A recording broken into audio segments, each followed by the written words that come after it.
6.5 करोड़ साल पहले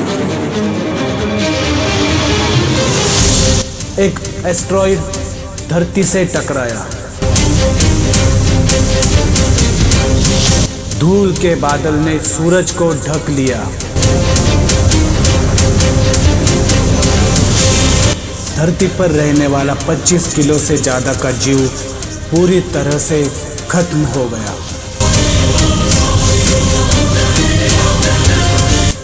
डायनासोर का काल यहाँ पे खत्म होता है।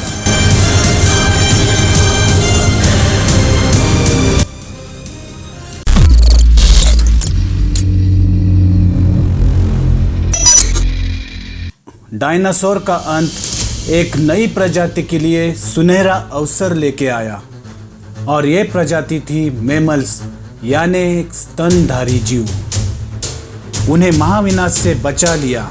गर्मी से बचने के लिए ये जमीन के अंदर रहने लगे थे और जिंदा रहने के लिए इन्होंने सब कुछ खाना शुरू कर लिया।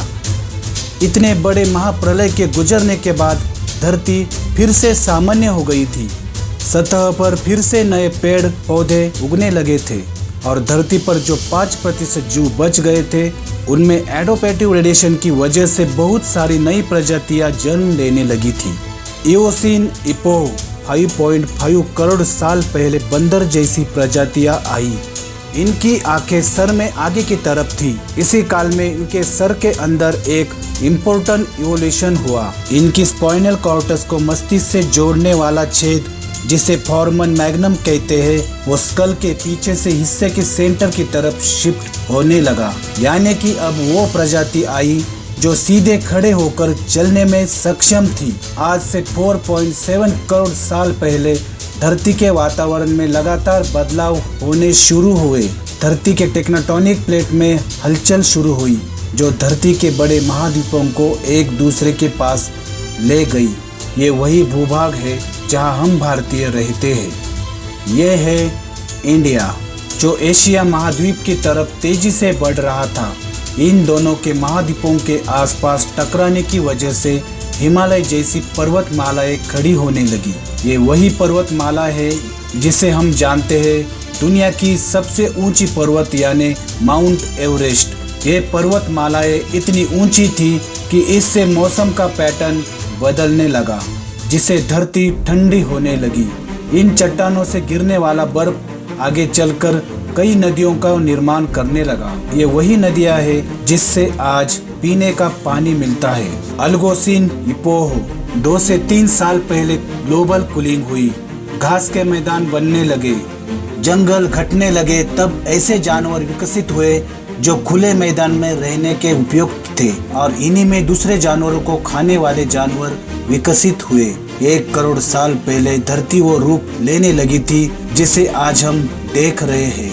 धरती का वातावरण लगभग पूरी तरह से आज के समान बन गया था और धरती के सारे महाद्वीप पूरी तरह से जाने पहचाने थे।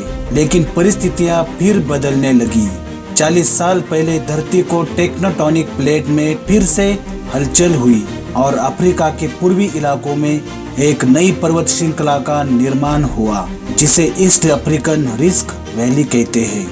इसे यहाँ के हरे भरे जंगलों में आने वाली मौसमी हवाओं का मानसून पूरी तरह से रुक गया और इसी वजह से यहाँ के जंगलों में बारिश होनी बंद हो गई। इसी जंगल में रहते थे द ग्रेट एप्स और ये हमारे काफी दूर के रिश्तेदार और यही हमारे पूर्वज कहलाते हैं।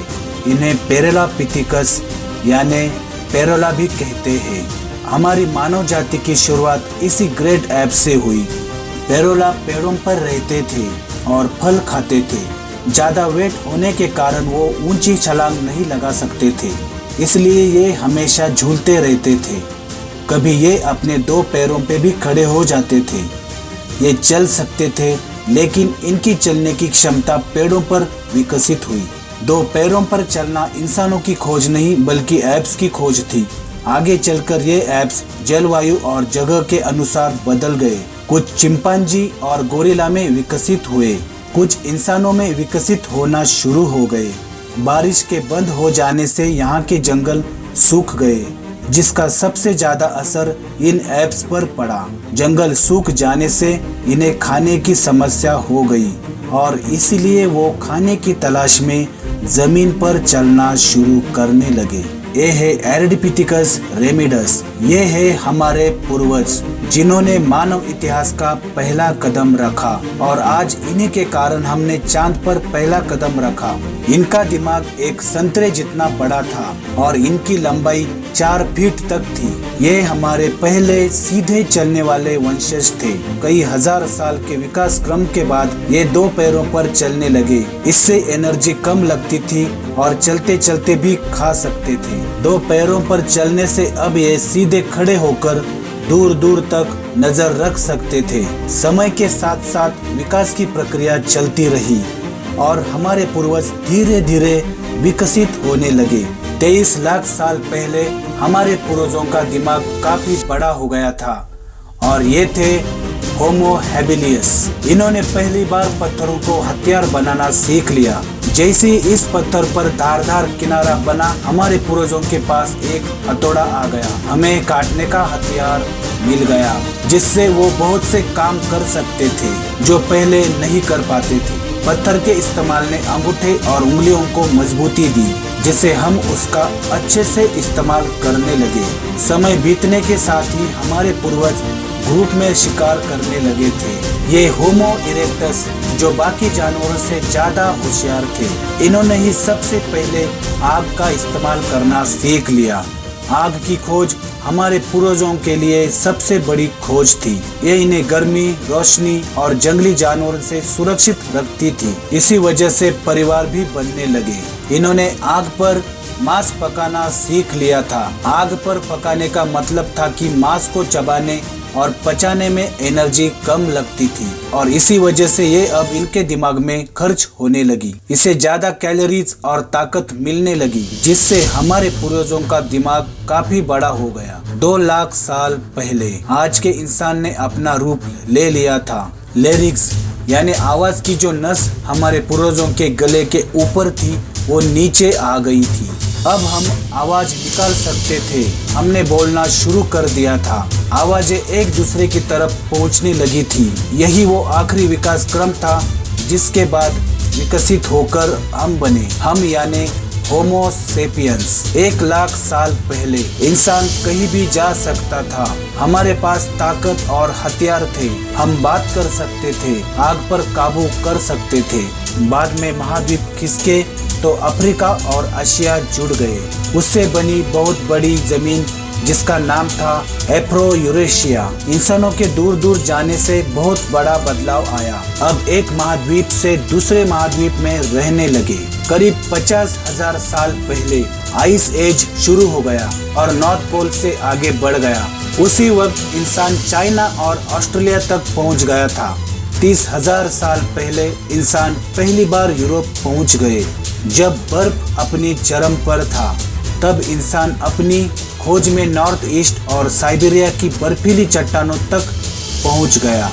आइस एज के इस कठिन दौर में भी इंसान हर उस हुनर का विकास कर रहा था जिससे वो सच्चे मायनों में इंसान बन सके। हमने खुद को उस माहौल में ढाल लिया था, ज्यादा समझदार हो गए। उसके बाद हमने पूरी दुनिया में अपनी बस्तियां बसा ली। समुद्र किनारे से पहाड़ की चोटियों तक, हरे भरे मैदानों से लेकर पथरीले इलाकों तक हर जगह इंसान थे। हमारा हुलिया, त्वचा, बाल, आंखों का आकार जलवायु और जगह के अनुसार बदल गया। हमने अपनी आवश्यकता के हिसाब से खेती शुरू की और जानवरों को पालना शुरू कर दिया। हमने कस्बों और शहरों का निर्माण शुरू किया। उसके बाद हमारी सभ्यता और संस्कृति का जन्म हुआ। हमने विज्ञान और गणित का इस्तेमाल शुरू कर दिया जिससे हमारे भविष्य में जाने के लिए ऊर्जा और तकनीक मिली। ये है हमारा समय। अब हम पूरी तरह से विकसित है। हमारे जैसा इस धरती पर अब कोई जीव नहीं। आज हम जानते हैं कि हम कौन हैं, कहां से आए हैं, लेकिन ये तो बस शुरुआत है। अभी हमारा सफर खत्म नहीं हुआ है। हमें अभी और आगे जाना है। आने वाली चुनौतियों का सामना करना है। खुद को और विकास को आधुनिक बनाना है। ये वीडियो आपको कैसे लगा मुझे कमेंट करके ज़रूर बताइए और वीडियो को लाइक करो और चैनल को ज़रूर सब्सक्राइब करो।